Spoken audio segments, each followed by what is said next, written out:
and welcome to Spirit Switchboard. I'm your host, Kerrilynn Shellhorn, and you are listening to us live on the United Public Radio Network and the UFO Paranormal Radio Network, 105.3 and 107.7 FM, New Orleans. Thanks for being here, guys. Let's just change some of this stuff up.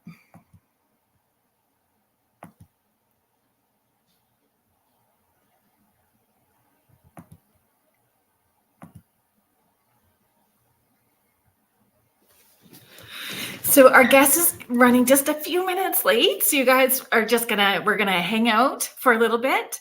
If you are watching us on Facebook, hi, Contessa, thanks for being here. Oh, you're welcome. It was really a pleasure. You have been such a great support on all platforms, like on the porch group, on the Facebook page, and being here. I felt like we had already connected before. So yeah, it was good to finally connect in person like that. Hi, Allie. Hi, Julie. Yes, Tanya. Happy Friday. Hi, Kathy. So if you are on Facebook and you want your name and stuff to come up in the chat so that we can see, you can head over to StreamYard and just give Facebook permission. You can pop over onto YouTube as well too. UFO Paranormal Radio Network and Spirit Switchboard has its own channel as well too. And if you're watching us on Roku, you can look under UFO Paranormal Radio. We are there as well. Hi, Kathy. Thanks for being here. Hi, Tori. The Wiz is in the house.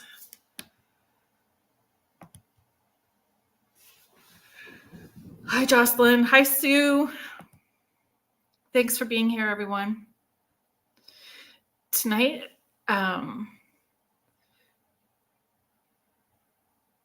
oh, hi, Tristan. How are you doing? How was everybody's week? You know, I was really weepy at the beginning of the week. And I thought maybe like I wasn't grounded enough. I feel I'm pretty good with all of those things. And I was realizing, because it's my first year not having a kiddo graduating or like in school. And I'm realizing this was like the last week of school. So those emotions are really high. Was anybody else kind of emotional? Deb, how are you this week? Hi, Deb.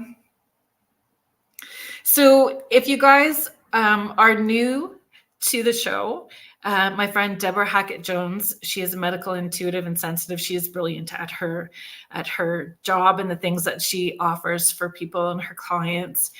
She has been on the show a couple of times. If you go into the archives, you'll be able to watch those segments. Yeah, really off. I was really off too. I didn't necessarily, and I was like legit weepy where I had tears that I had to wipe, but I didn't feel sad. It was just super weird. Oh, Tammy, you too. I felt sad, but no idea why. In Toronto, celebrating Pride weekend. Be safe. Have fun.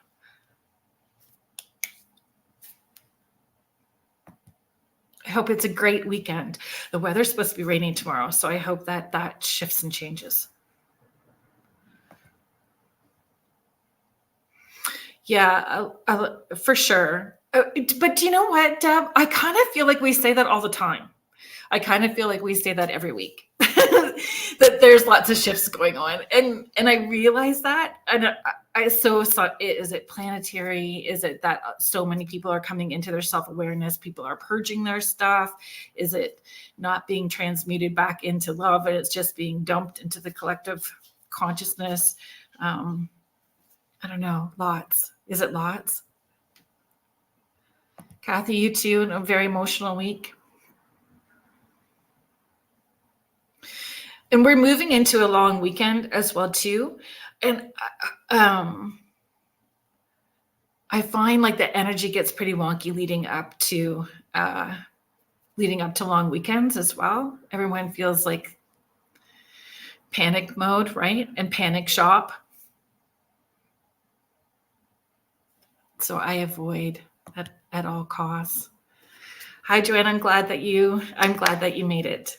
I'm glad that you made it. Hi, Angie.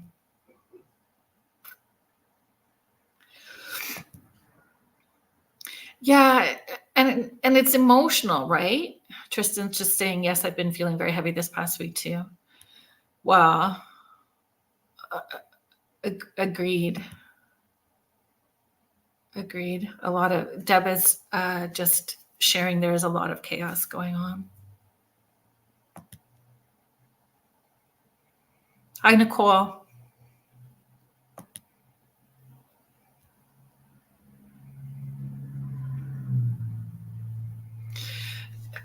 It's easy when we're removed from things as well too, like not having a kiddo in school age, right?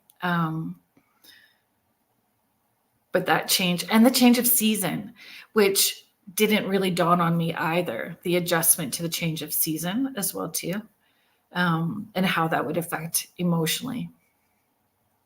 Because I don't normally. I think for me personally, I tend to get into a funk midsummer right around my birthday, which sounds horrible, but I find the weather changes that first week of August, and I used to get so sad about sending the kids back to school. I liked them being at home in the summer, so having them go back, I just was not happy about counting down the last days, weeks of summer.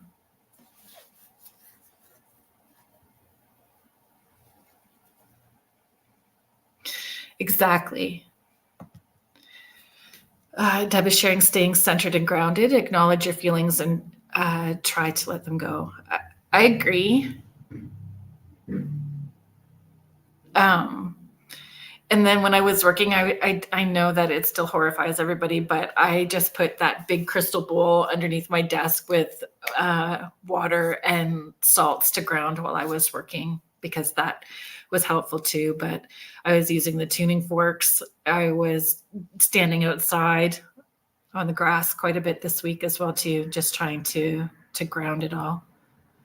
And it was funny because I had a few people reach out to me asking if they were doing something wrong because the emotions were so big. And I don't feel that just because we're feeling it means that we're doing something wrong. It's just acknowledging it, right?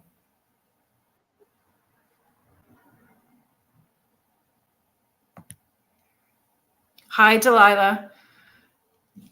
Delilah is just sharing. I just wanted to say hello. I hope that you have a great evening. Thank you very much. I hope you do too. And I just wanted to send you some great energy. Thank you. We're just going to take all of that grounded energy that everybody is sending out. Hi, Michelle. Hi, Loretta. Oh, Nicole is sharing. I'm a teacher here in North Carolina, and I was super sad and emotional the first few weeks of June when school got out here. Yeah, I think that's what I was feeling.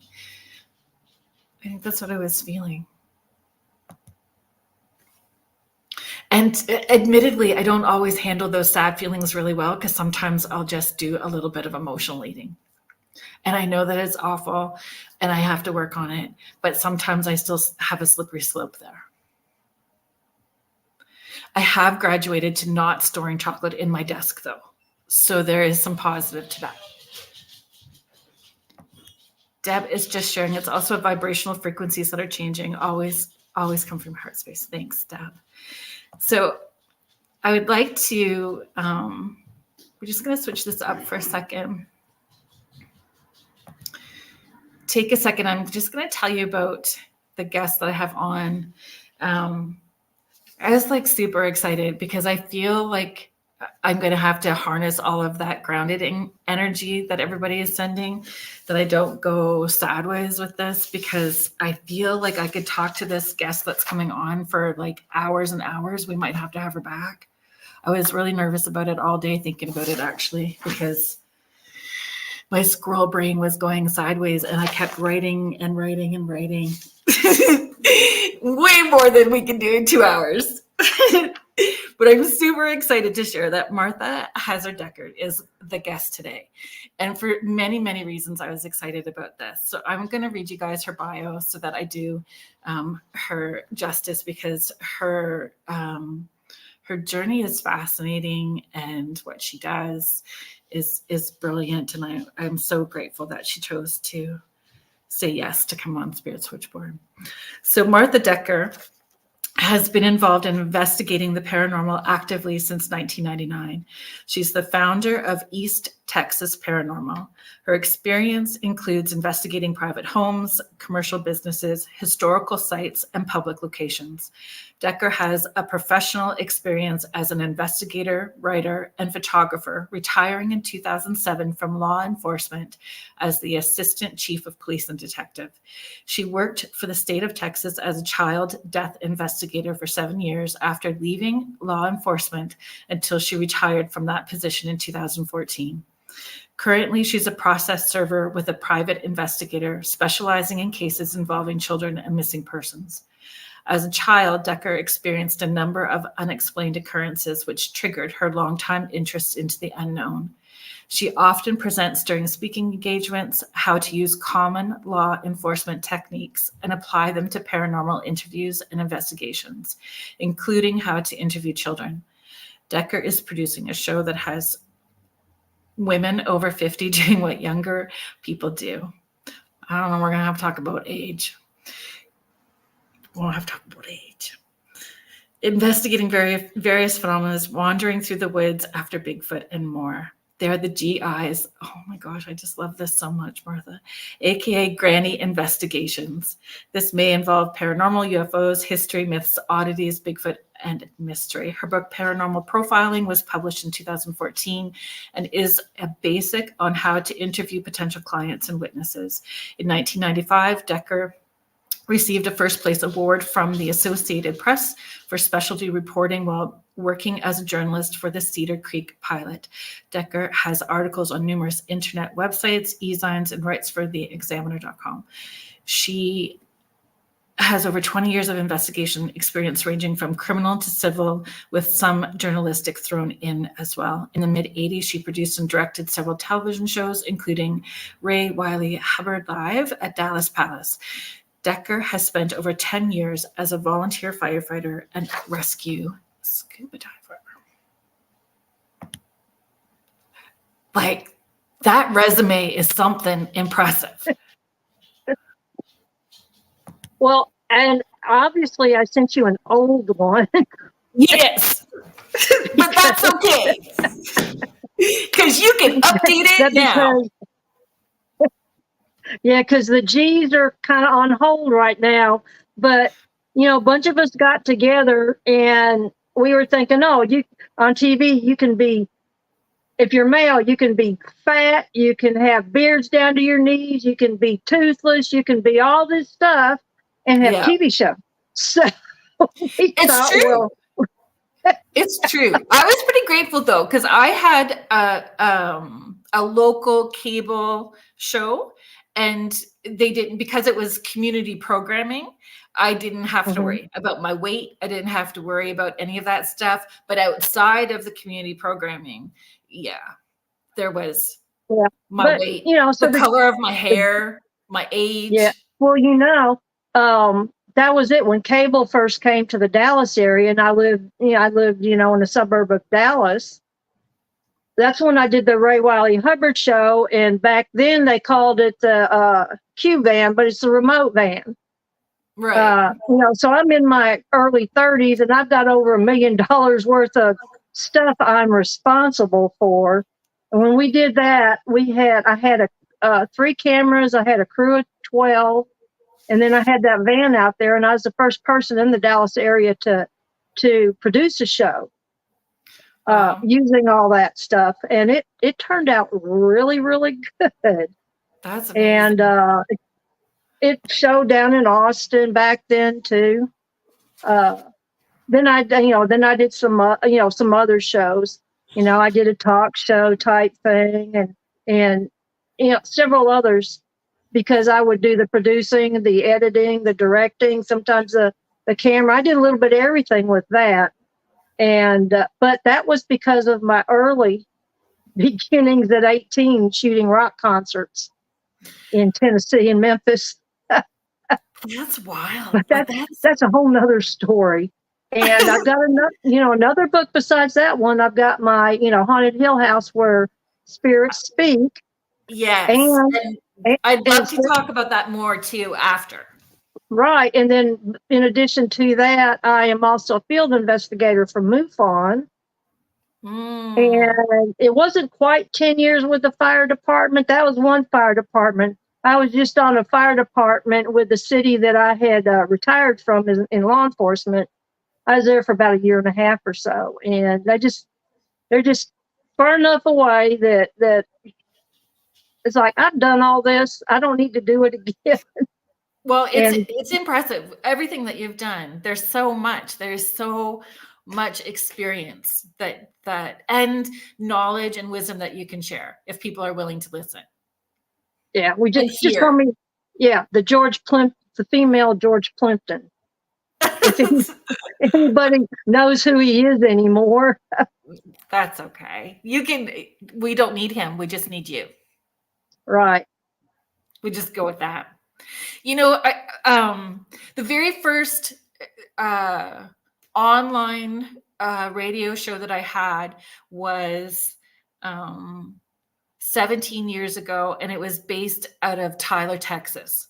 And I would call down, and it was for helping parenting or supporting parenting children with intuitive gifts. Because I have been intuitive my whole life. I have 4 kids. They were all intuitive from the time they were little on. So that's what the radio show was about. But it was based out of, the network was out of Tyler, Texas, which is, I thought, fun. Gotcha. Well, one of the talk shows, this was in the early 80s.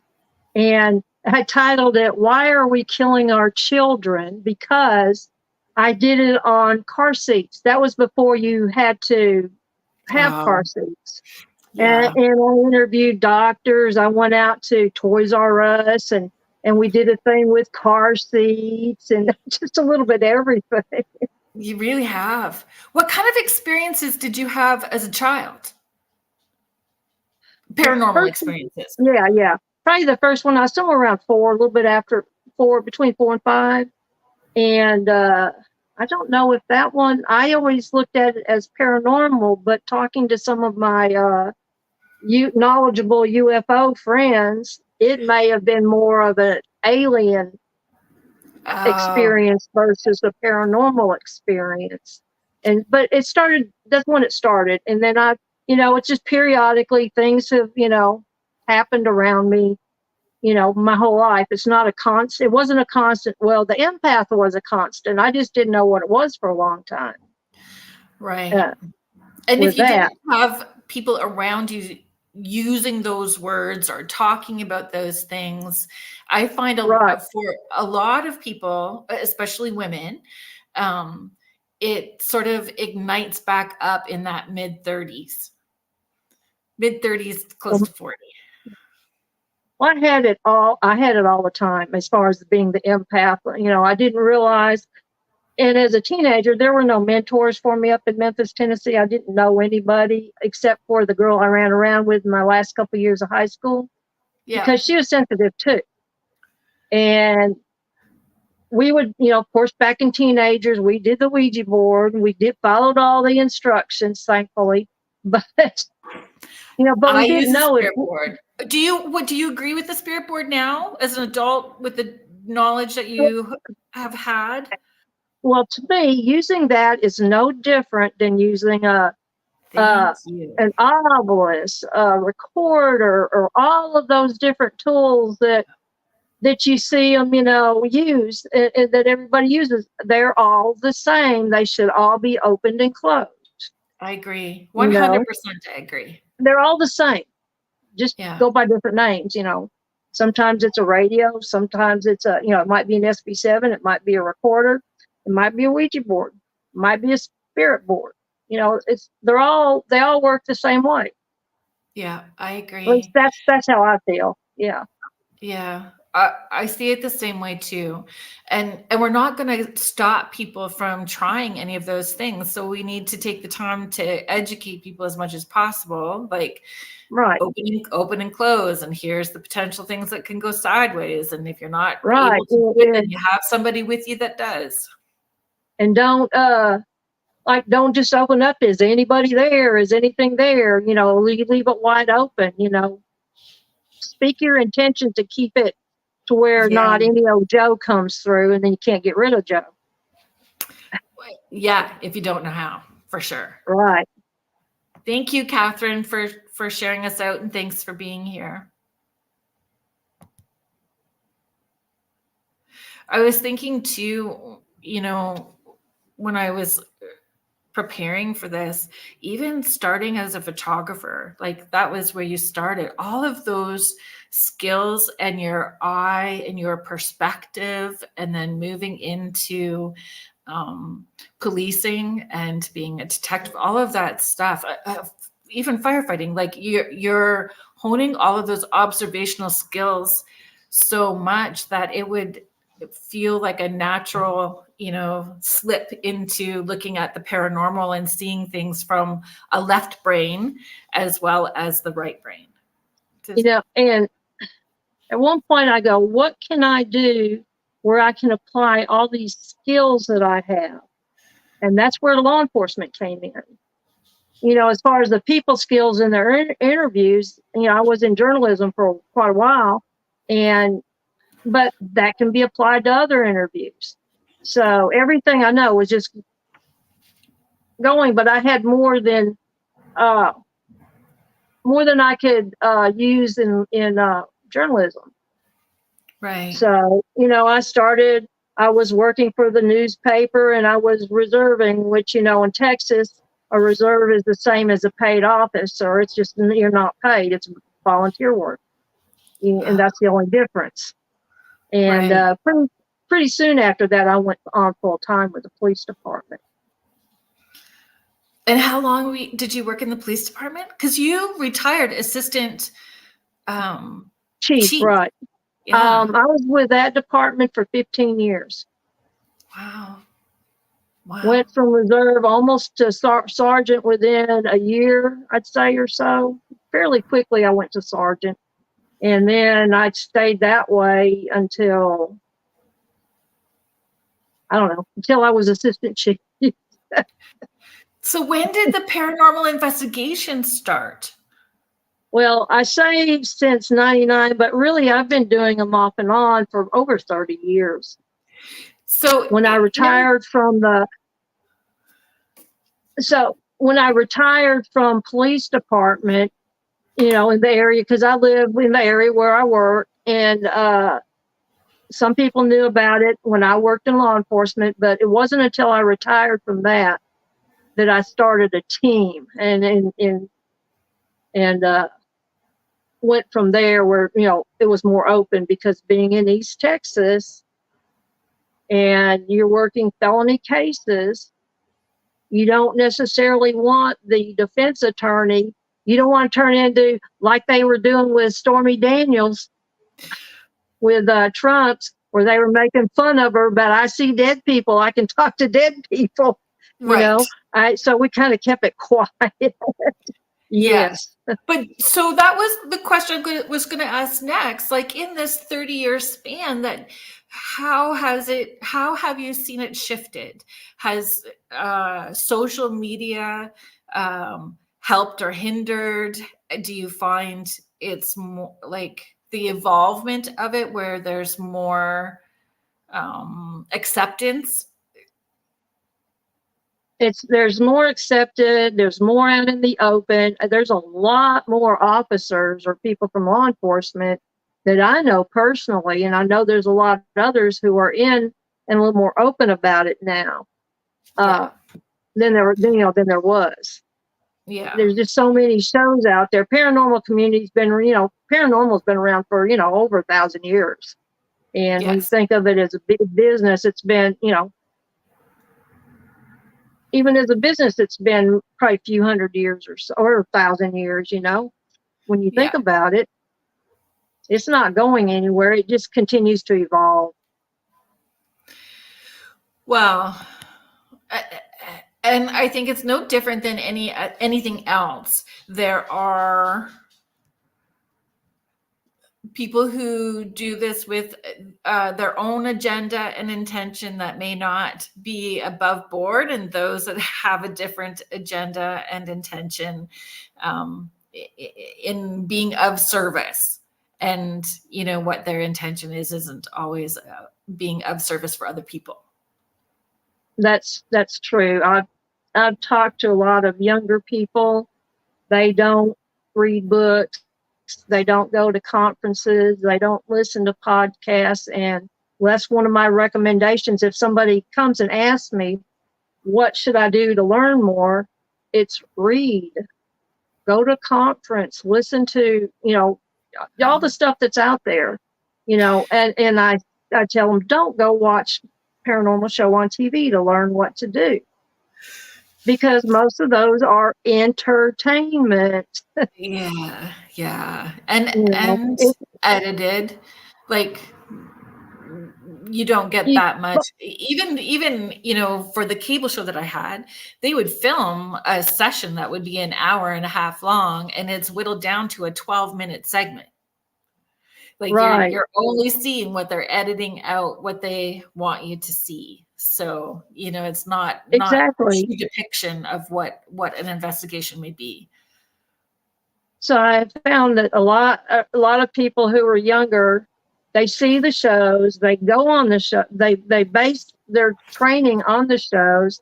So when they go somewhere, that because they see it just happen, boom, boom, boom on the show, they don't realize how many hours and days that it was whittled down to those 40, 45 minutes because of ads. And all the coffee runs that happen in between.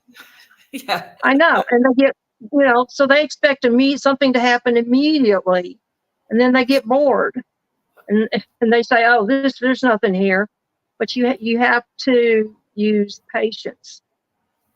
And so, does that come down to, like, is there a defining difference between being a paranormal investigator, a paranormal enthusiast, or a ghost hunter? Yeah, and I don't like that term. I don't like that term, ghost hunter. A lot of the people use that term, but because I've never hunted ghosts. And, it used to be people. I had my hunting and fishing holes when I was a cop. But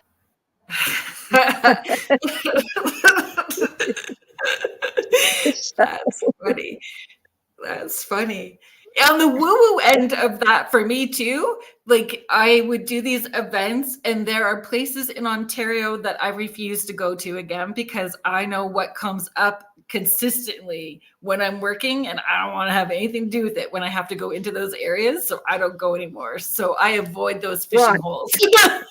Like, there you go. Yeah, I avoid exactly. Those. But do you feel like, I've had this conversation with other people, like, I agree with you with the ghost hunter term, and I always equate it, me personally, and I'd like to hear your thoughts, is that person that's just wanting to get that endorphin hit, dopamine rush, like they're going to an amusement park, like just that quick rush. They're really not there for understanding.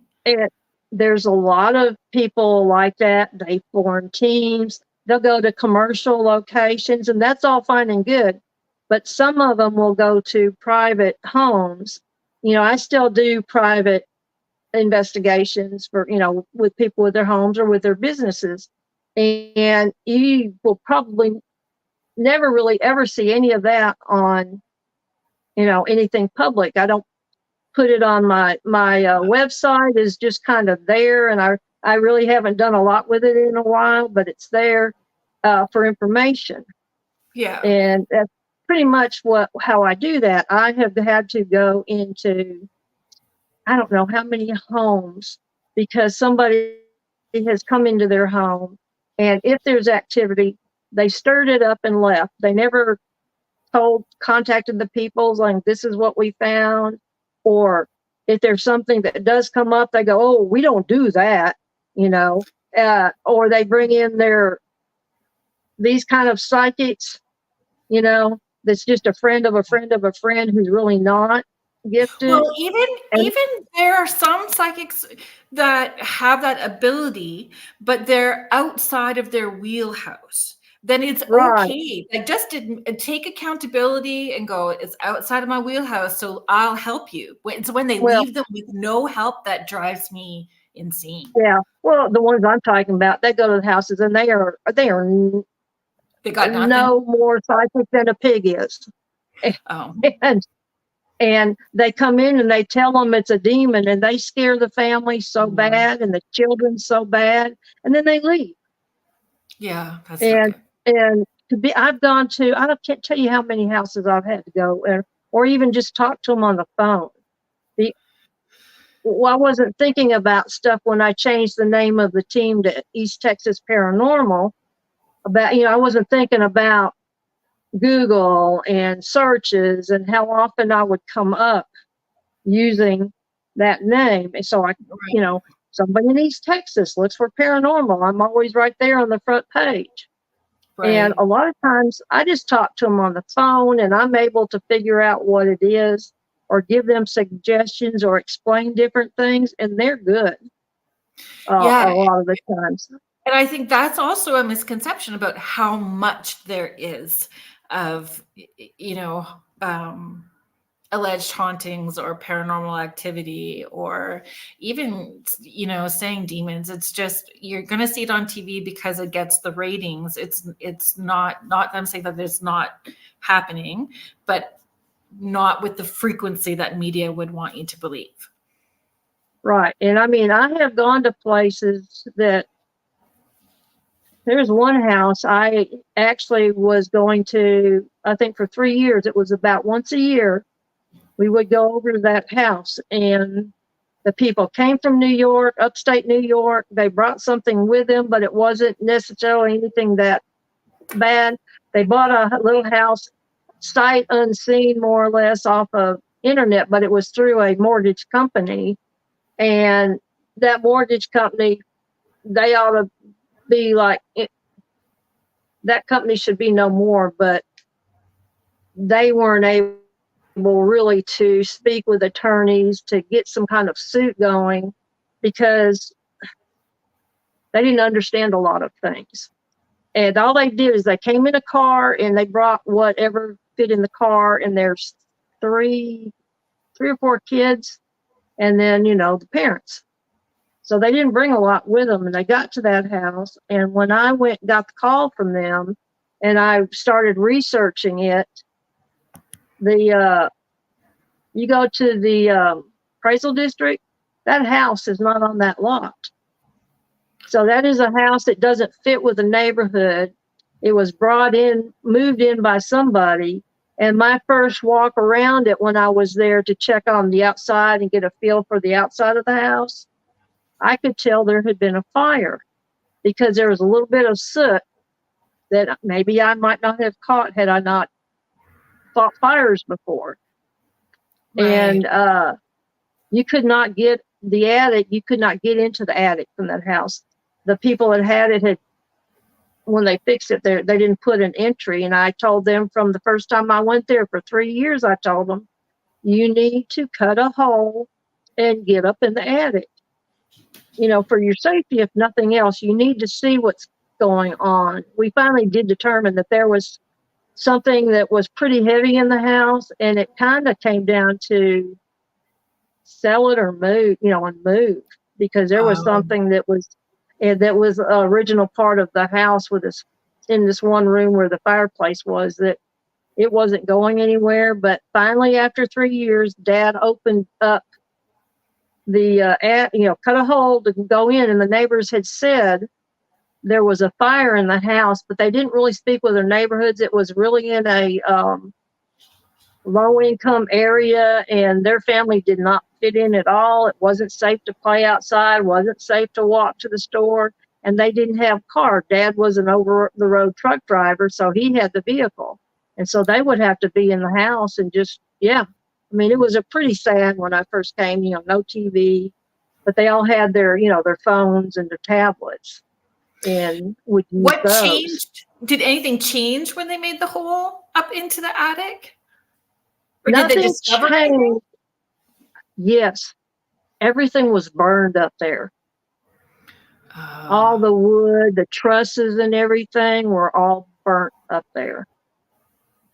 They did not repair it. They just slapped a roof and a ceiling on there and didn't tell anybody there had been a fire. And just based on the fire alone, they could have, they could have gotten some remediation and gotten free of that house. But, wow. and sometimes people want to get rid of something in their house, and there were several things in their house, and I would kind of clear it for about a year, and then sometimes people do things to actually bring it back Well, because this they is kind of it. miss the Making excitement people or have something. accountability. And so what happened was, the last time I was there, we did another cleansing and a blessing, and Mother is an absolute fanatical Supernatural, the show, fan. She literally, even though she's in her late 30s, she literally has all sorts of stuff from Supernatural, posters and pictures and cutouts and everything, in every single room of the house. Every room. And, some of that stuff, is, when we talked to her, you have some of these symbols, you have these different things. Their pictures are no big deal, but the other stuff you have in every room, we had told her the best thing she could do when we blessed the house was take all of that down. I said, you don't have to get rid of it. Fold it up, stick it in the attic. Put it up there in a box, but get it out of your living space and on every wall.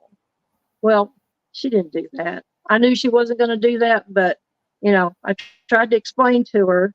And the last time I talked to her, they ended up, they're back in upstate New York now.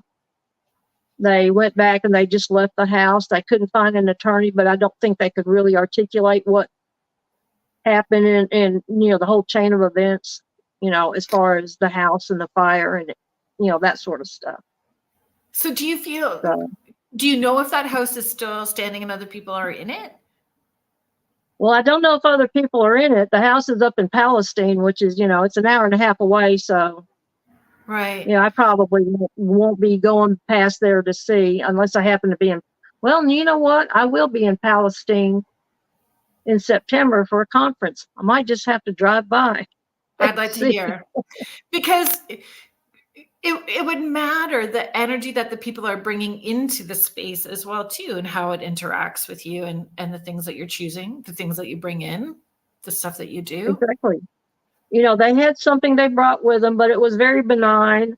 But they also have a son who's on the autism spectrum. And a couple of years ago, every investigation that I actually went to, private home, there was an autistic child in the home. So That's fascinating. that was my year of autism. Then I had a year of hoarders. Hoarding, really creates a lot of negative. Well, yeah, just the mental health aspect of it too, right? And then all of the stuff where it goes sideways. Contessa, who I know is a Supernatural fan, is asking what kind of pictures were affecting the house, or the pictures of sigils. Well, they would be the pictures of the sigils and the different kind of occult type, symbols, all the stuff that would be associated with the show. Everything other than Sam and Dean's pictures. There was nothing of those. Yeah. If you don't know what the symbols actually mean or what the intentions are behind them, too, like, there's a lot to it, again, about educating people, right? Right. And we did as much education. We were as serious with her as we could be. And her husband, I finally met her husband on that third time, and talking with him. But I just knew, and that's probably the empath in me. I just knew she wasn't going to comply. She could not Yeah. give up having things from the show, you know, in every room of her house. You know, it could be something cut out of a magazine even, but she was putting all of those things all So over. do you And think, she had she had also gone to collecting, which I thought was kind of strange. She told me that she thought it was strange, but she could, it's like she couldn't resist, started collecting the Bratz dolls. but do you think that there's a possibility that whatever was in the house was influencing her to do more of those things? No, well, that's possible too. They had the one room with the fireplace that things had gone on, things had been burned, was just something that we could feel. I could feel, and I had a like a shaman with me that he felt too. And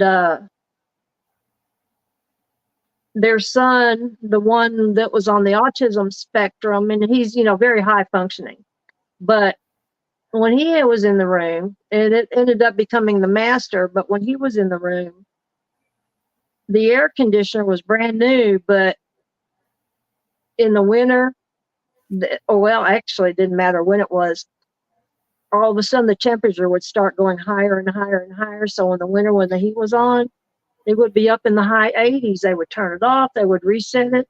So, you know, my suggestion was, because they had them in several windows, is it's a pain, but before you buy another one, because they were watching their money, take it out and put it in another room and plug, you know, or plug it in another room, plug it in another outlet in another room, and see if it's the outlet, or is it Right. the unit itself. Do you think it could have And been you know, psychokinesis? that's possible. They never didn't, you know, they didn't do my suggestion, but they said it stopped doing that. He used to see an older lady. There was a little add-on where the room is, that's the utility room, so the washer dryer there, and he would see an older lady in that room often. You know, he would just see. I don't know if it could have been But residual children, with her, because there was no interaction with that. He would just see the figure. right. Children and animals are very sensitive to spirits and elementals and all of those things. And then when you add Well, that they layer are. of autism, there's a lot of autism in our family structure. So those kids are extra sensitive on top of already They are, being. because yeah, 'cause they're so open. You know, I Mhm. had one little girl at one hospital that was closed down, but it was very active. That she was there with her grandmother. The fire department used to do over there, would do a haunted house in that shut down hospital. Wow. And when I met her one time, because I kept going, I went there 3 or 4 years. First because of activity, and initially because a friend of mine was trying to get the hospital from the city to open up a really unique place. So I was going up there working with city managers and having meetings and that sort of thing, because they were in New York. But she looked at me. Now, I had already retired, but it had only been a few years. She looks up at me, she was about, I don't know if she was 4 or 5, but somewhere around there. She looks up at me and she goes, "You're a cop."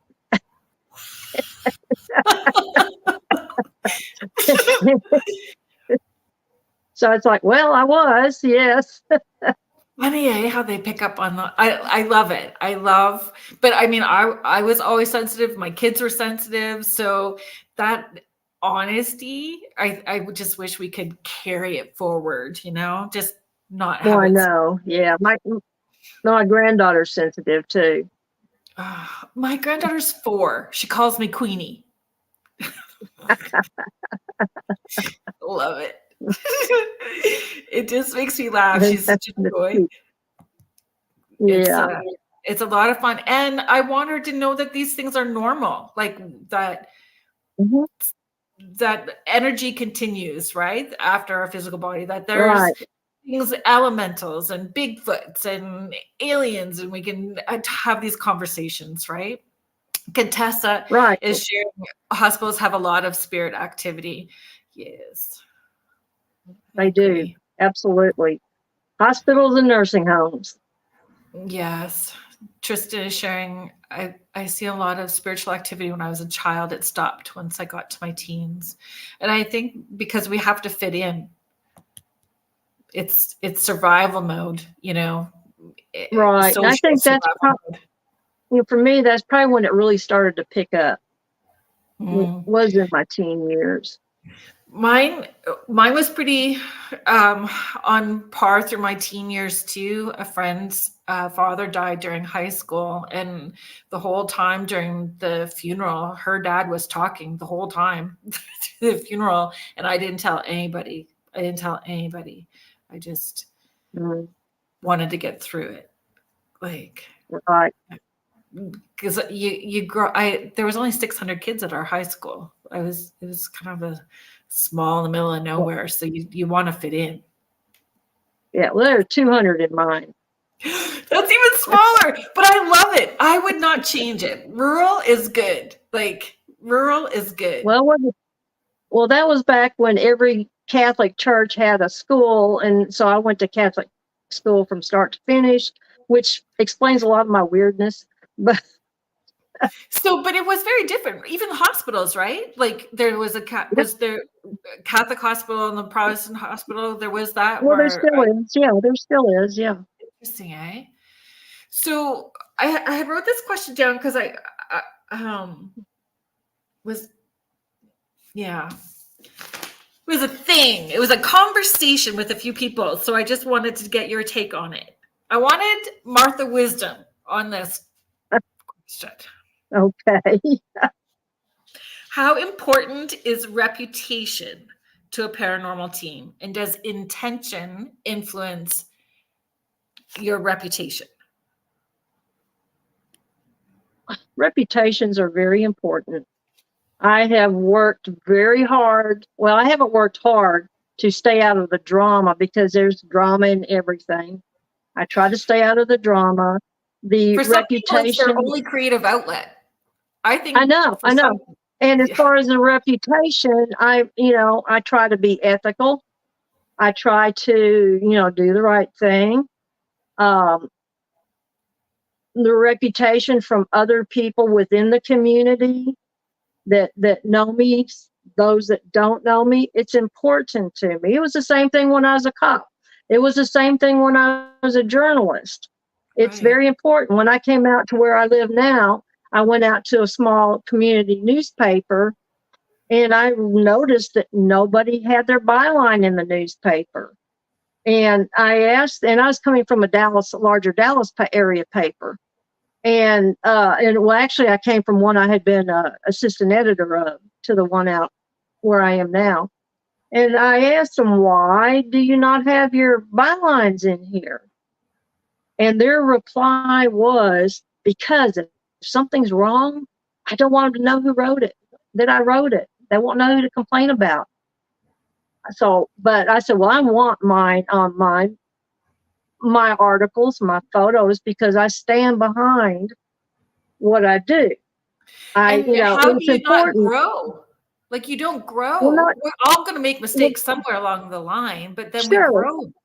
And the thing is, I stand behind what I'm doing, and you will never get anybody coming up to you confidentially as a source if they don't know who you are and they don't see your work. Yeah. And I have had people do that. They used to do that with me as a cop too. I had my CIs that would feel comfortable, or drug people, or different people, more of the criminal element, that they would feel comfortable enough that they could come and they could tell me something, and that needed to be told, but felt comfortable that I would not say, well, so and so said this. And I think that because happens in the paranormal world too. Like people that are being affected by something they don't understand and can't see are feeling vulnerable. So they need a safe place to share a story to somebody that will listen non-judgmentally. they do.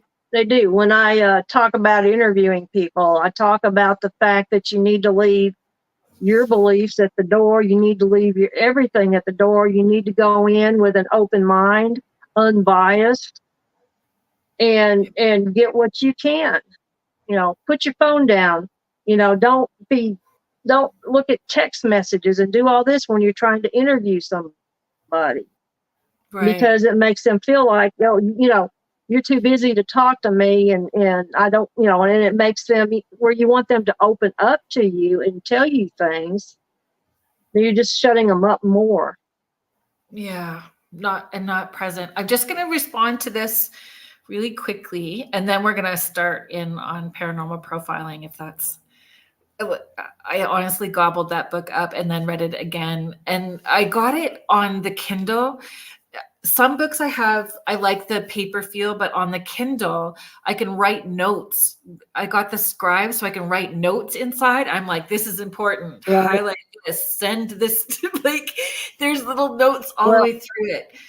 So get ready for profiling too, because I'm doing an advanced I think that's version. brilliant. I think everybody that's stepping into doing paranormal investigations, if you are going to be a serious team and actually investigating and you don't have those skills, understanding why that's important. I mean, I was a former hairstylist, so my questioning skills are a little different, but I observe everything as well too. Contessa, yes, Right. it freaked me out a little bit listening to the spirit talk, but it was comforting as well too, because my friend's dad was lovely. He was lovely, and it just surprised me.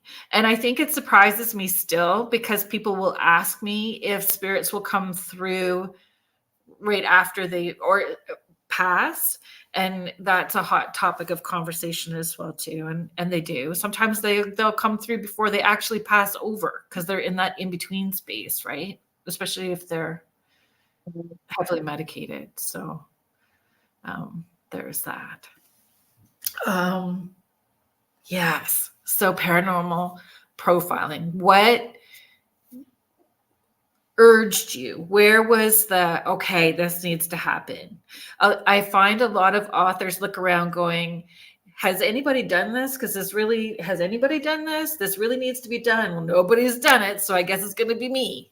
Did that kind of happen for you with that? No, I started speaking on the radio. I started as a, speaker at conferences, and the book pretty much goes along. And that's what we talked about, was all the law enforcement and the parallels. But I will say, don't buy Paranormal Profiling that's out there now. That publisher is more or less shut down. I'm trying to get the book pulled for copyright infringement, because our contract was up probably 6 years ago, and they owe me money. Oh, that's but good. I'm going to keep the same name, but as Paranormal Profiling 2, I'm going to keep that name, so that, and hopefully people, if they go, they'll say, oh, 2, it's a newer version. Let me get that one. Okay. And not the other one. I am sorry if I caused any damage, because I have been telling people about it. So I will recant and blast out a different email to people. Yeah, stay tuned. It'll be out definitely by this fall. It'll be out. That's fabulous. I'm just about, I don't have a whole lot to do on it. So where would be the first place to start? Things, does the interview thought process actually start before you even go to meet somebody? It does. So when I get contacted, I used to talk to them for an hour or two sometimes on the phone. I don't do that anymore. I don't really have time for that. And I'm usually driving when we're talking. So even when they did that and I spent the time with them, I still would request a detailed email, because depending on who's going to work with this on me, I need to be able to send them that information too. And because I'm driving, I'm not going to remember all of what they said. So they send me an email with full detail, with their full name, the full address, and their phone number. Right. Because, so that I can follow up, keep track. And do you find anybody leaves out information purposely? A lot of them just leave it out. Some people can write more than other people. Some people, just, you can't get a lot. Just like when I would have them do give me a written statement, Right. with the police department. Trauma could affect that. Some people may write 2 or 3 sentences, and people may write a book. It varies, but it gives me a basis to start from. And then I start doing some investigating on the location. Of course, I ask them, what do they know about the history of the location, and the house. Sometimes they've done research. A lot of times they haven't, and they have no idea. But with that address, there's a lot of places I can go with that address to look for information. Yeah. And because they don't. Go ahead. So when they don't send me an email, if they don't send me an email within a week, I'll call them back at least once. And a lot of times with people I spent more time with, they will say that they didn't send an email because after they talked to me, everything stopped, which I thought was kind of interesting, because I would hear that fairly frequently. And then I was at a conference and I was talking to John Zaffis about this. I go, to kind of, tap into his brain for what's the deal. And he looked at me, I think I got a whack on the shoulder, and he says, that's because you're a neutralizer. Interesting. I go, oh, I never even thought about anything like that. Yeah. And I know that some people give me items that they think are causing problems at their house. I can feel energy when I get it, but by the time it comes and goes to my house, there's nothing. It's been neutralized. Just nothing. And do you feel because you also are not giving it any energy, like you just don't have time for that? So it's just right. We're going to ignore it. Right. And not feed it. Exactly. Yeah. Exactly. I had one house I went to that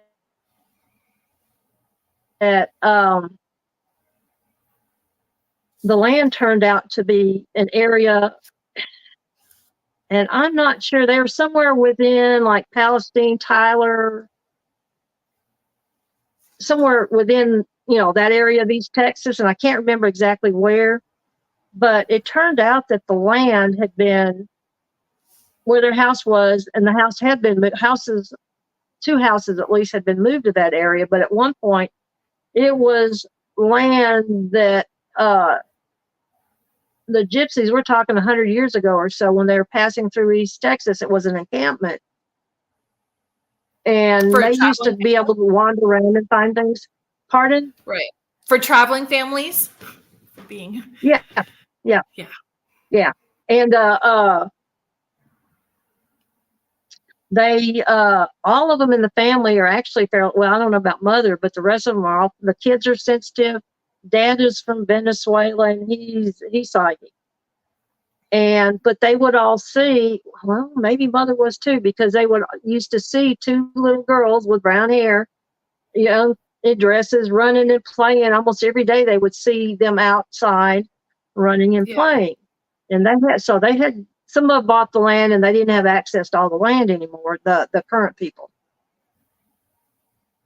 So they had a little barn and they had some goats, and somebody went out to the barn one day and there was a doll in the barn that they all kept blaming each other for putting it in there to play a trick on somebody. But none of it just manifested in the barn. And it was in a bucket on the ground when they found it. And that doll, I have the doll, and it was a collectible type porcelain doll. Only one of the legs is kind of slightly bent. The father felt like there was an attachment to the doll, and it was a boy, and he was the brother of the two girls. That he desperately wanted to be with a family, and so they put the doll in there and he, this is, all sounds crazy, but attached himself to it, hoping to be brought into their house. Only they did not want the doll in their house because they didn't know where it came from. Right. And I took the doll home, and because of the bent leg, there is a young boy attached to the doll. That's been verified from a couple of friends of mine who are psychic that didn't know anything about the doll. And they both feel like the little boy was either had a broken leg or he was crippled or deformed in some way. And that's why one of the porcelain legs is actually bent, and you can't straighten it out. That's what I thought. It was interesting. But I also found out that when the uncle was, now it could have been the spirit of this other boy, when the uncle was getting the house ready for them to move into, when he was up in the attic of the house, he found scratches, like finger scratches on the floor. The floor was, pretty much all sheetrock type floor, and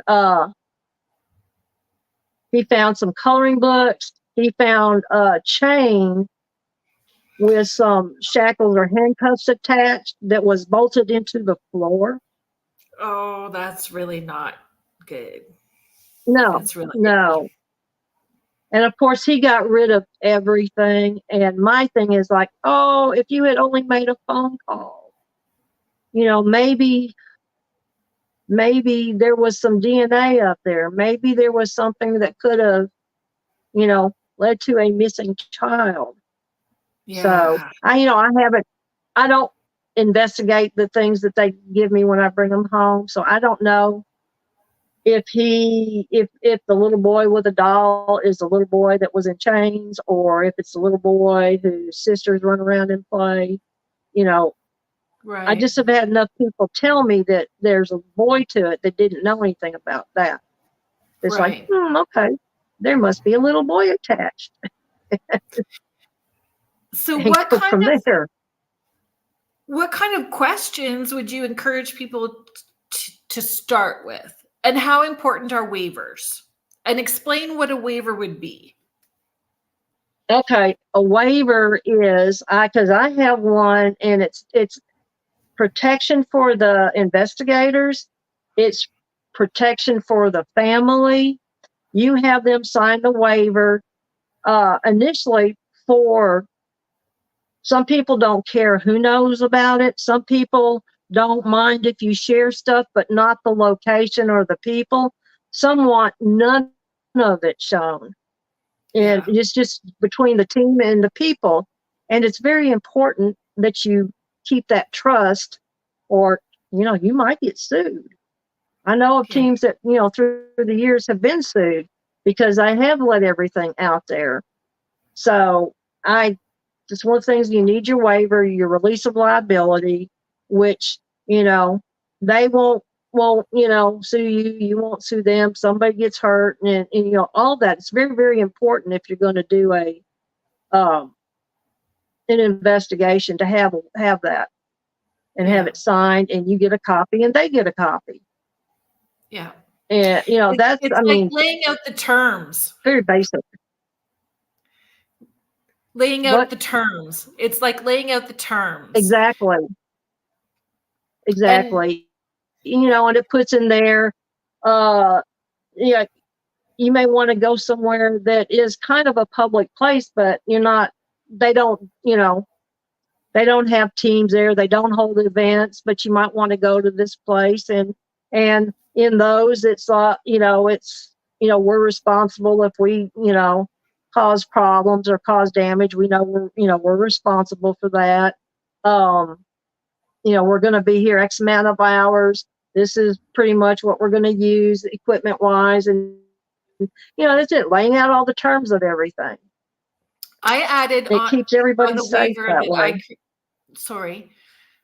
I added on the waiver that I created that if that client wanted to use any of the evidence that I gave over to them, that they also had to credit me for that. I didn't That's want a to good. see I didn't want to see my photo or video and somebody else taking credit for it. So that was the one thing that I added to the waivers, was anything that I handed over as evidential that I would be given credit for it. I'm not sure if I have that in there, but that's a good thing to add on to it. Yes, ma'am. Absolutely. Yes. I mean, I learned that lesson when I was 18 years old, and I should have thought about it because I was shooting the rock concerts. I don't know how I got involved with it. It was with Mid-South Productions. Somebody would give me the film. I'd take the pictures. I'd give them the film. And I never saw anything again, only for me to find out that somebody was going around with my work, saying it was their work and getting work out of it. I was 18. What did I know? My folks were in Texas already. I was still up in Memphis. I know. That's I know. gutting. I have the only photos I have from everybody that I shot up there were some of the photos I have of Frank Zappa. I have one 8x10 black and white, and then I have some of us in his dressing room that I took. And the sad thing is, he had told me, this was in 72, he had told me that he would like me to send him some photos, but I was, barely making it week to week photos, because he would like to use some on his next album cover. And of course, that never did gel because I never had my work. What I have in color, and the color was because the color film broke in the camera. So I'm the one that I went in and I took care of that film. So I had that developed myself. Right. And so they never did get a hold of those. Disappointing. And it was. And I learned a lot. well, this is it, right? Like, we do learn a lot. And then trying to stay open-minded so that we aren't closed-hearted and we don't shut down other opportunities. I'm just going to do our station ID really, really quickly, and then we can keep going with this conversation. So if you are just joining us in the chat, or you're just joining in listening to us now, you're listening to us live on the United Public Radio Network and the UFO Paranormal Radio Network, 105.3 and 107.7 FM out of beautiful New Orleans. And I am your host, Kerrilynn Shahorn. And today's guest is Martha Hazzard Decker. Do you go by Martha Decker? I go by. I use both. Professionally, with the photography and the books and any articles, anything like that is Martha Hazzard Decker. Okay. Because I was worried that I was doing it all wrong, because I just kept saying Martha Hazzard Decker. and then I would see it some places where it was just Martha Decker, and I just wanted to make sure that I was being respectful with it. What should people bring when they're interviewing? Pen and a piece of paper. What I bring when I'm interviewing, I bring a second person, because you need to be safe. Yes, you need to be safe. You're going into their environment most of the time because you're going into their home. So you bring a person, you bring something to write with, and I bring a recorder and a camera, and I have them both going the whole time.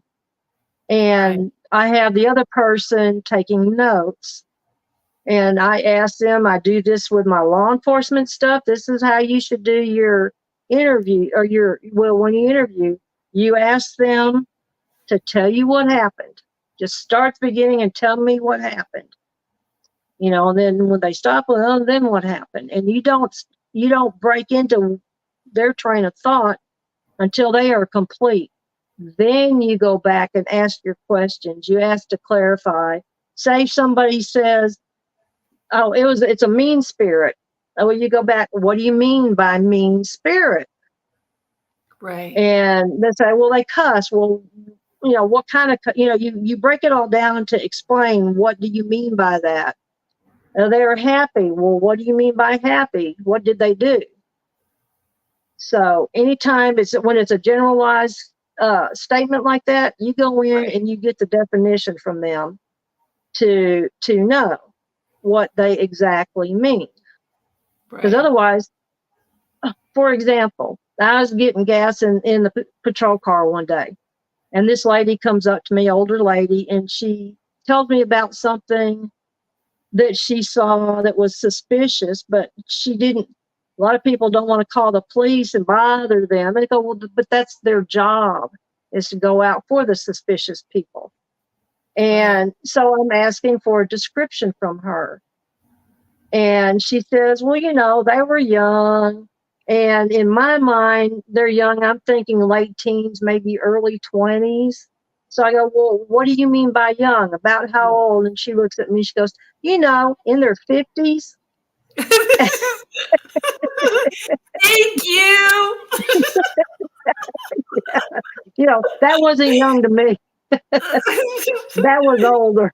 But I'm very cognizant of that same thing when I'm doing sessions for people, because I will say, like, how I'll describe so they feel tall to me. Let me tell you what tall means to me. That's how I always, let me tell you what this means to me. Tall to me, for a male, 5'10" and up, feels over 6 feet. Like, you have to be very clear about, because everybody's perceptions of tall, short, chunky, not chunky, age, it's all different based on, family structure. I was just at this public event last week, and he said this fellow is tall, he's about 5'10", and the guy is looking at me going, that's not tall. And I'm like, my mom's family are women that are 4'10" to 5 feet.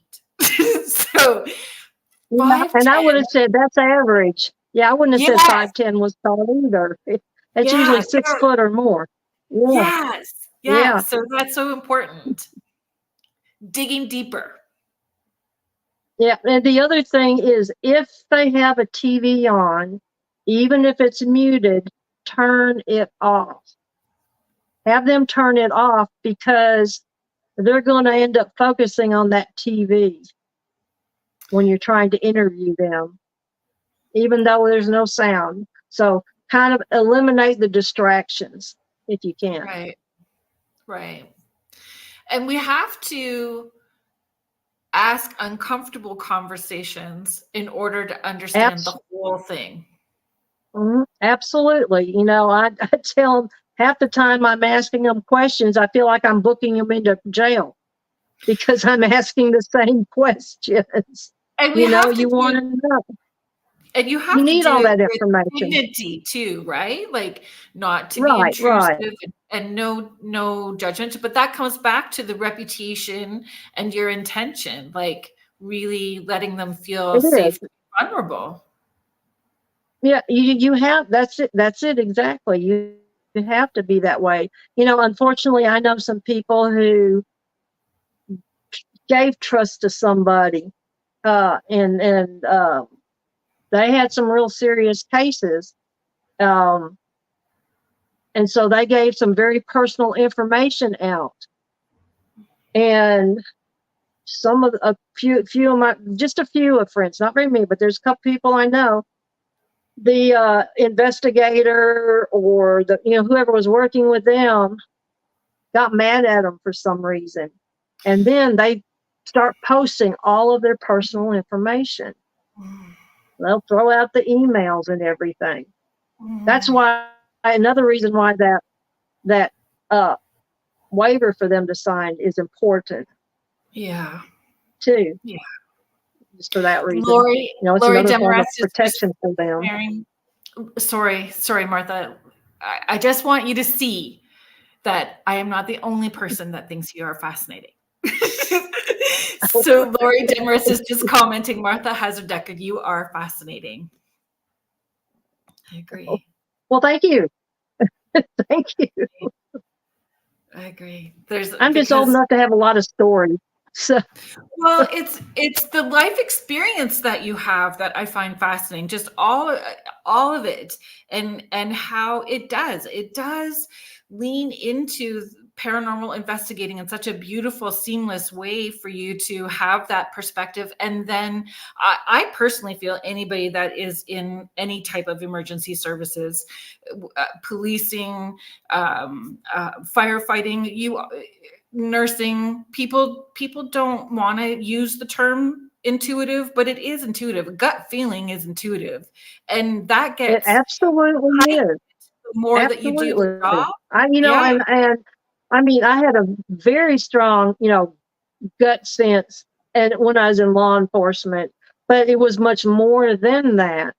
One of the things that I use, well, I still do as a process server, is the majority of the time I'm correct, but I seem to have the ability to know if anybody is in a house or not.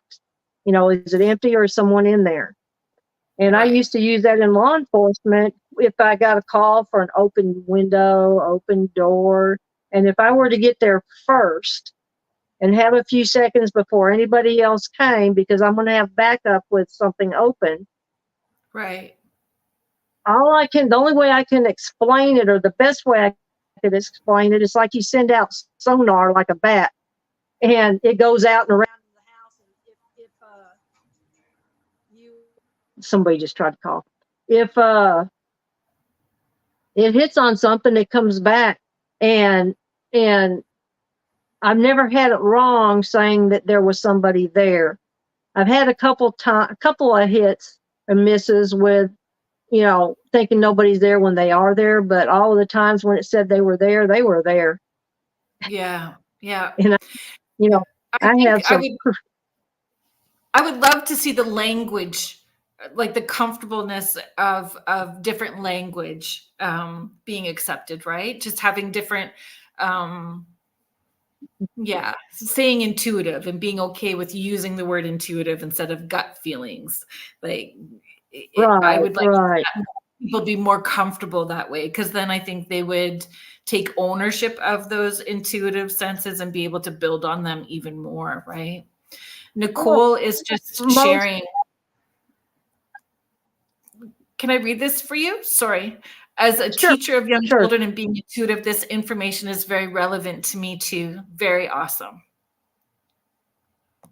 I'm glad that, what we're able to share today is helpful. When interviewing children, well, that's one of the things sometimes I speak about, how to interview children, because let's talk a about lot of people don't necessarily know how to do that. They don't really know how to do it correctly. And I listened to hundreds and hundreds of interviews with children at the advocacy centers working the crimes against children. Right. And I do it pretty much the same way they do. You start with, do they know the difference between truth and a lie? And when they get older, when they're older, teenagers, you don't have to do this, but with the younger kids, you have to work with that. And sometimes they don't really know the difference. So and this is where I like the interaction with the audience, because I'll act like they're the children, and I look at someone and I say, if I say you're sitting on a horse right now, is that true or is that a lie? And the kids will giggle and go, well, that's a lie. And if I say, if you're sitting on a chair, is that truth or a lie? Well, that's true. So I will use sometimes a little outlandish type stuff like that, because it gets them more relaxed. I also asked them, once we've determined, determine that and we move on, another thing I ask the children is, do you know why I'm here? Because I've had kids repeat what their parents have said. They want something to, they want something to be there so bad. And not only that, but a lot of times kids hear things and parents think, oh, they're kids, they're asleep. They don't know, but that's not true. But I ask them because sometimes the parents will tell them what to say. They may want to be on a TV show. They may want their business to be listed as haunted, or something along those lines. And then the other thing I ask them is to tell me who lives in their house. Then, we make notes of that. And they start listing off people, because you never know, they might list some spirit that they're interacting with. Right. That was a question. Right. And that's a question that I asked when I interviewed kids when I was working, the with kids and crimes, is who is there. And of course, then I would go, what do you like best, or what do you like least about your mother, your father? And, on down the line with all these people. And, who are they? And, who are these people? Because you never know. You never know that, I haven't had one give me a name of somebody living in the house that doesn't actually live in the house, but you never know.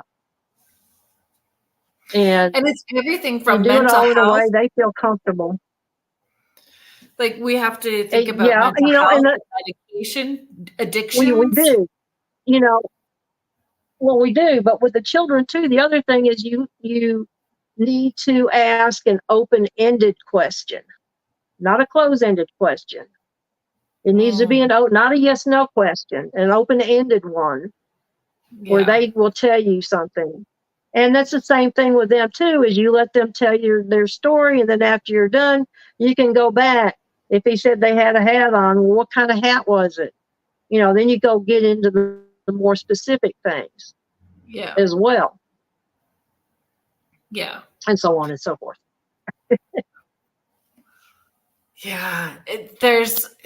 And again, I feel it is, those steps are important if you are wanting to build your reputation and to build that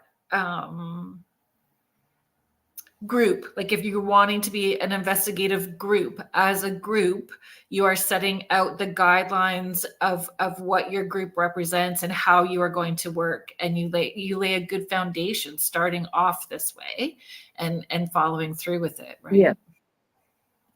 And it's good to know, because when you're asking all those real personal questions, you're asking about mental health, medical health, what kind of drugs, prescription, illegal, or what, call them something other than illegal. But the mental, because sometimes it's when you ask that, an example that I use is I was with a caseworker going to a house with a lady because she was not supposed to be alone with her children. She's schizophrenic. But as we go into the apartment, I see the kitchen. There's like nothing out in the kitchen, but there's like a big canning pot full of boiling water on the stove. So I go and I sit down, and the caseworker goes through all their questions, the social history, all of that. And a lot of times they'll skip through. They'll go, mental health, I have, bipolar, I'm schizophrenic, or whatever. And they move on to the next question. Well, I stopped her and I asked the lady, do you hear voices? Because I know they usually do. I have a cousin who's schizophrenic as well. And she said, yes. So my next question was, do you hear them now? And she says, yes. And I go, well, what are they telling you? And she said, they told me to boil a pot of water and pour it over myself.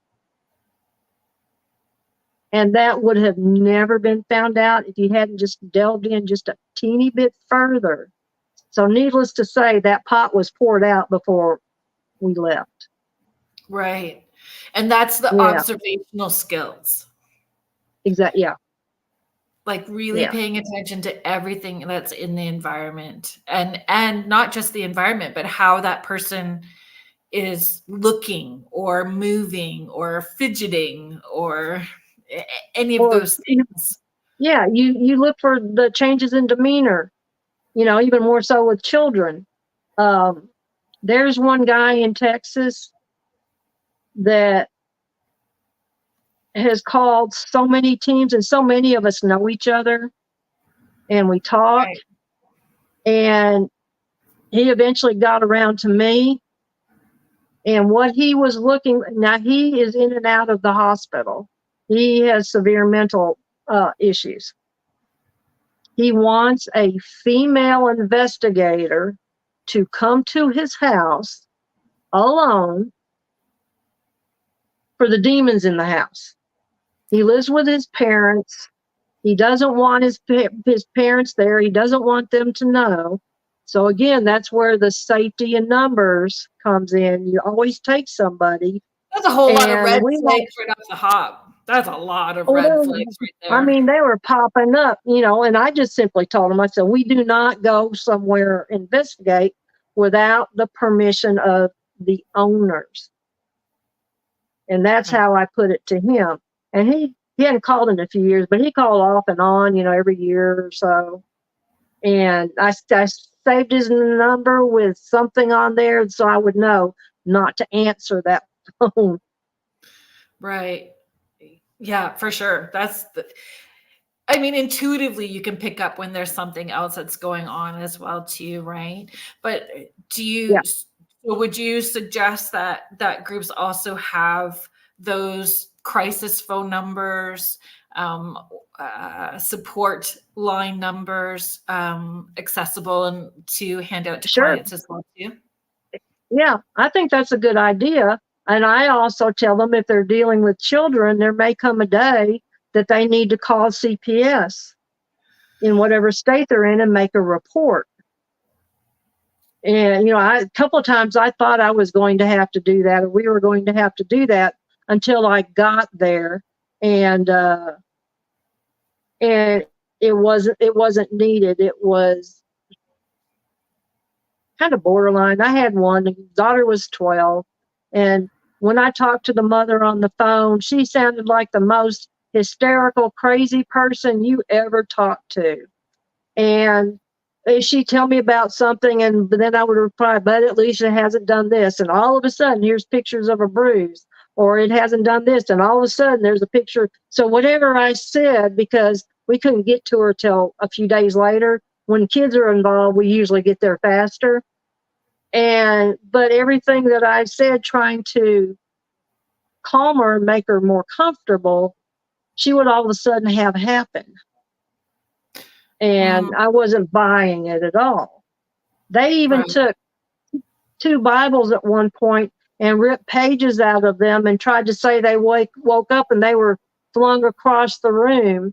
But that's where my law enforcement background came in, because I'm looking at these, inspecting, and you can see the indentations from their fingers from trying to rip out pages.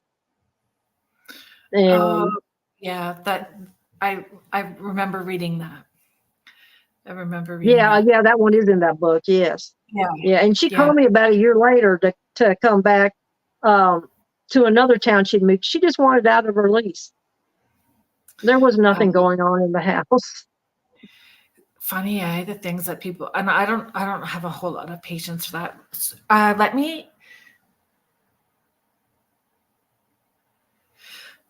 just get to some of this. So, hi, Roland. Thank you for being here. We're talking about paranormal profiling with Martha Decker. She has a background in law enforcement, photography, firefighting. There's all kinds of things. He was just asking if you were an empath. So yes, we would agree that you are an empath. Yes, I am. I am. So we're not we just haven't got to that part of any of the conversations. We're just kind of focusing on the importance of asking all the questions before we even begin doing some kind of investigation and what would happen that way. Oh. Hi, Adriana. Hi, Jen. Thanks for being here.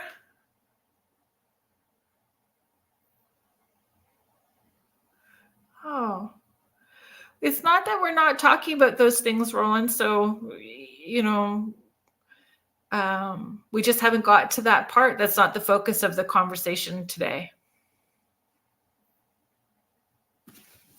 But I am. I'm more than an empath, though. I can say that. For sure.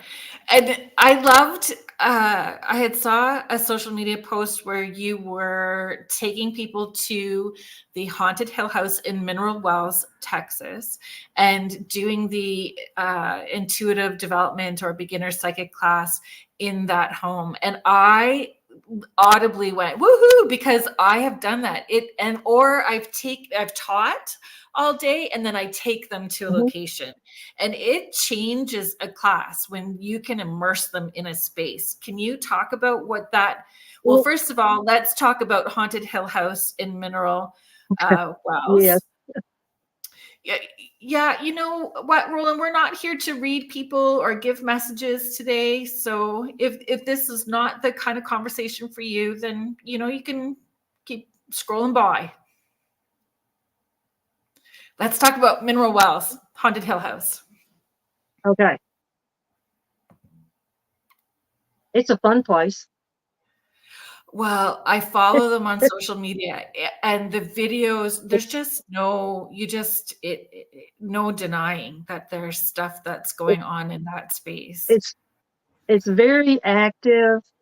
One of the last psychic classes that we did there, well, they'll come in on Friday night, and we don't tell them anything about the house.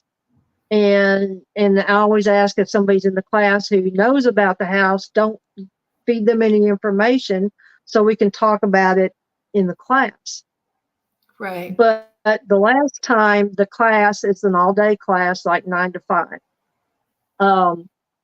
We were interrupted so many times by audible voices and audible comments, and on something passing by the kitchen where we hold the class in, and that's like their command center with all the it'll have the TVs on there with all, because all the rooms they have video, you know, in all the rooms. They have cameras in all the rooms.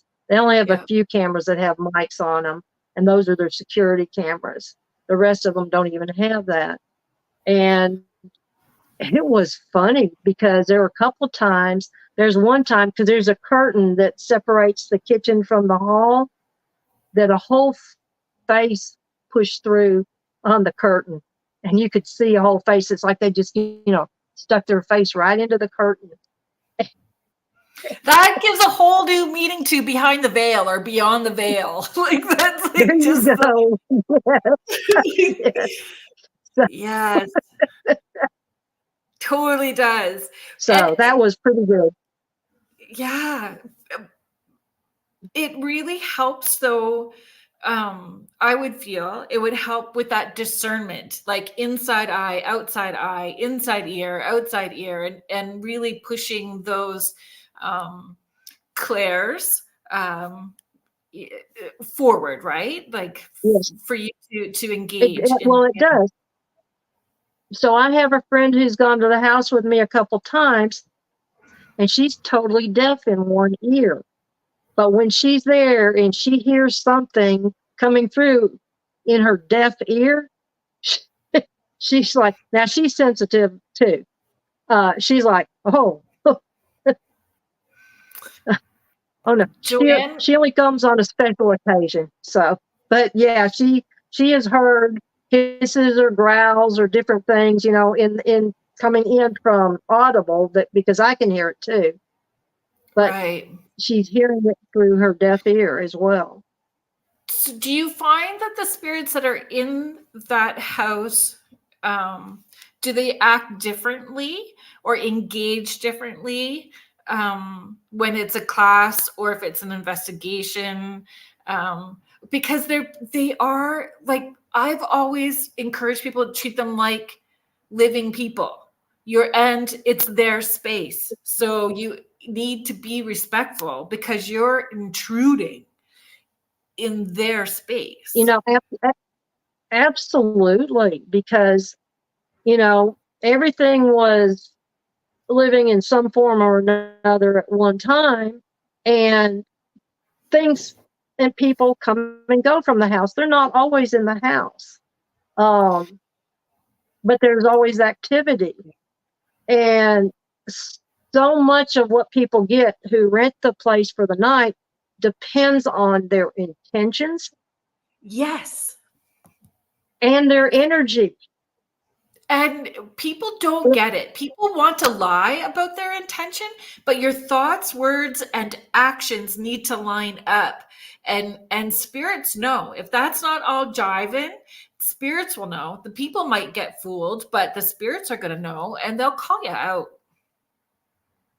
Oh, they call people out on some of their blank security cameras. Those are the ones that will pick up the audio, and they're the only ones that pick up audio. And it's hilarious, some of the stuff. So I was there. I have stayed at the house overnight more times than anybody has. So many of the paranormal teams, they run out in the middle of the night. So when I was working on the book, I was there for, I stayed there over several nights. But I was staying there not to investigate. I was staying there to see what it would be like if you were just living there. Right. So first day, it was very calm. It was, first night, just mostly it was residual stuff. And there was stuff going on off and on during the day, the second day. But that night I shut my computer. Well, I need to start from the beginning with this.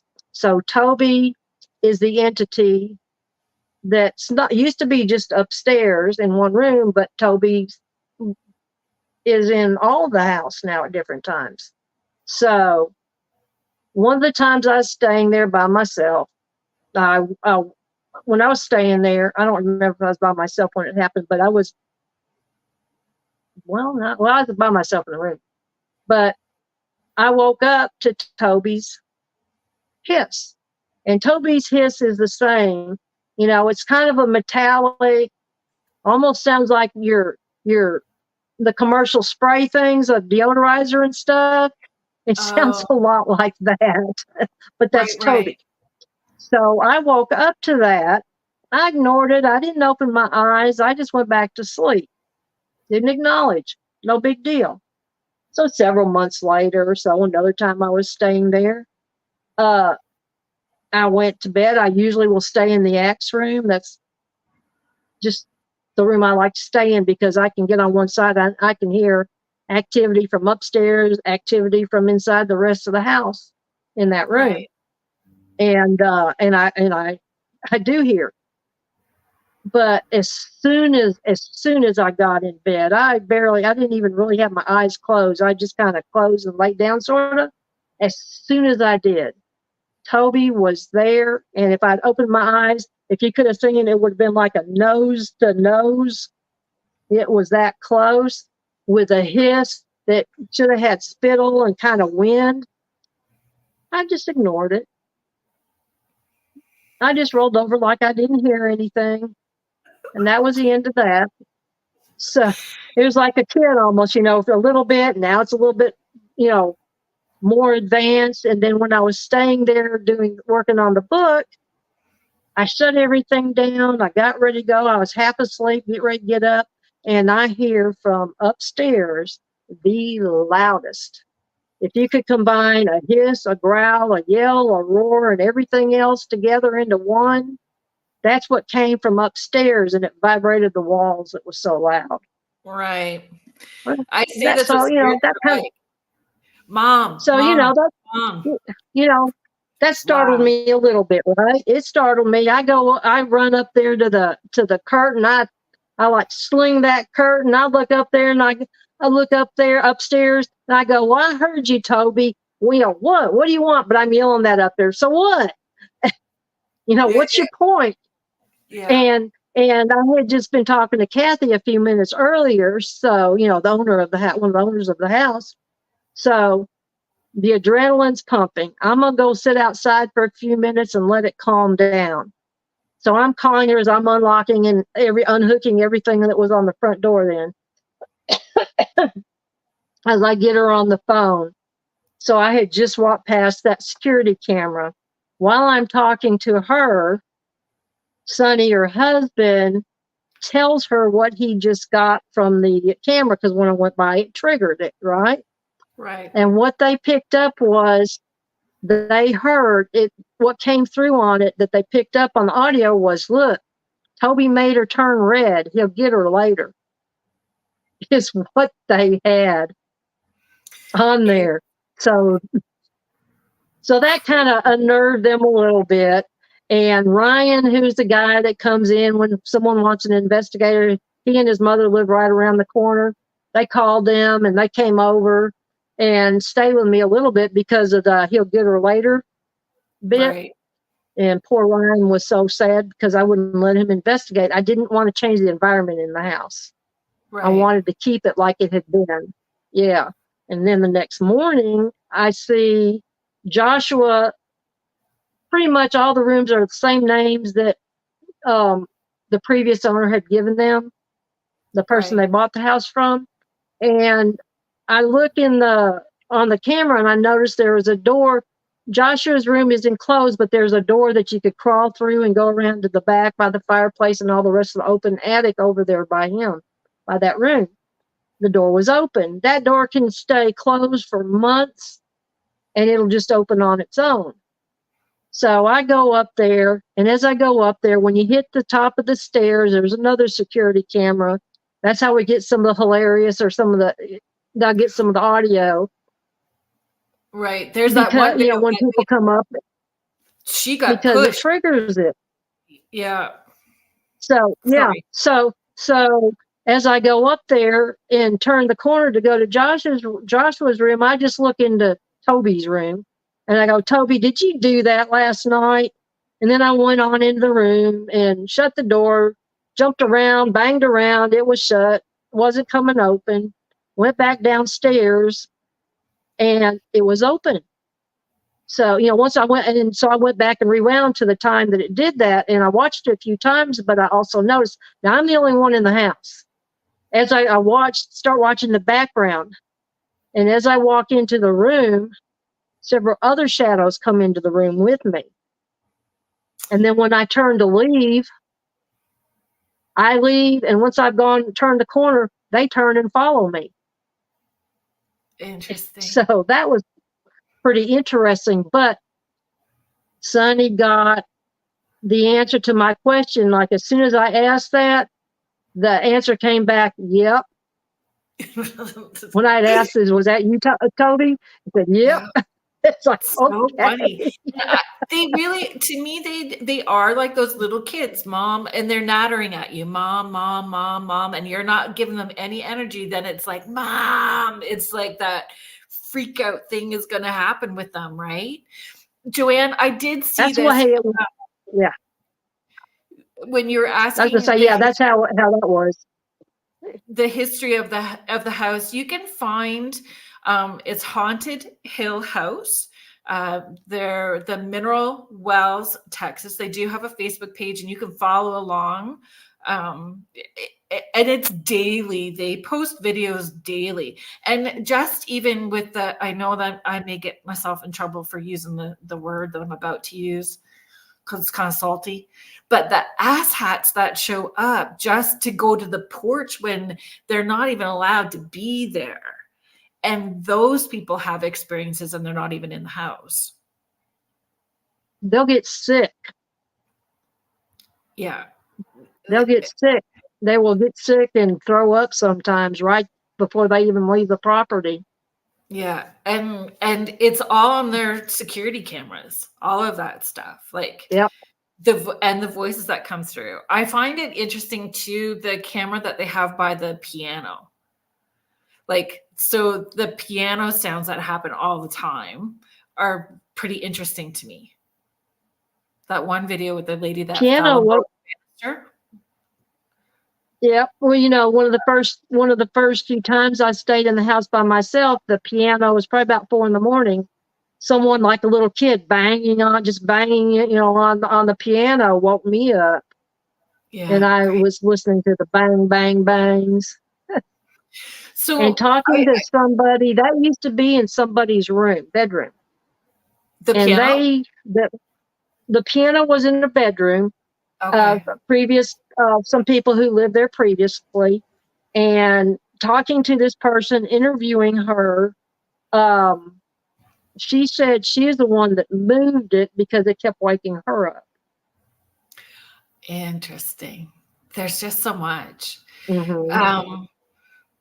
I would love to have you come back again because I just need to be cognizant of our time and we need to start winding down. But there's Sure. so much more to talk about. So when the book 2 comes out, let's do it again.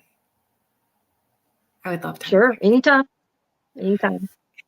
So, are you speaking anytime soon? Is there a class coming up anytime soon? Where can Um, people get the book I, about Haunted Hill House that you wrote? on Amazon. I hope to have another psychic class coming up, and it will be over in Sulphur Springs, Texas, at a house that is haunted. Um, and the owner I got to know back when he was a captain in CID for Sheriff's Department, because I was contacted. That's on an unsolved case, and so Right. it's going to be over at his house. And I'll be not this weekend, but the next weekend. I will be up in McAllister, Oklahoma, at a Paracon up there. And then the weekend after that, I'll be speaking in Oklahoma. I'll have a table, sharing a table with a friend of mine, Dr. Rita Louise, at the MUFON Symposium over in the Dallas area. And then I think it won't be until September when I start all the fall conferences, and they'll just be on my Facebook. If they do look up Martha Hazzard Decker, they'll all be on there because I've got, I don't know, half a dozen or so, towards fall and everything coming up. Yeah, it's the busy time of year, September, October. Yep. It gets to be the busy time of year. Yeah, it was a pleasure. Thank you so much for being on here. Well, I appreciate it. Yeah. If you guys want to hang around on the United Public Radio Network, Jeffrey Pritchett is up next with the Church of Mavis. Next week, my guest is Sean Michael Couchet. He's a guest medium on Portals to Hell, Haunted Case Files. He was also on Haunted Case Files, if you guys watched any of those segments. So we're going to be talking about all things paranormal and mediumship next week as well too. Thank you to Joe Montaldo and Michelle DeRoche for having this space. So thank you to United Public Radio Network and the UFO Paranormal Radio Network, 105.3 and 107.7 FM out of beautiful New Orleans. Thanks so much, everybody in the chat, for being here. If you guys weren't here, it just wouldn't be the same. You guys help keep the conversation going. You always ask such great questions and involved. I'm just so grateful to all of you guys for being here. So have a safe, if you guys are celebrating Canada Day, if you're going to Pride in Toronto, you guys have a safe long weekend, and I will see you back here next Friday. Have a good night, everybody.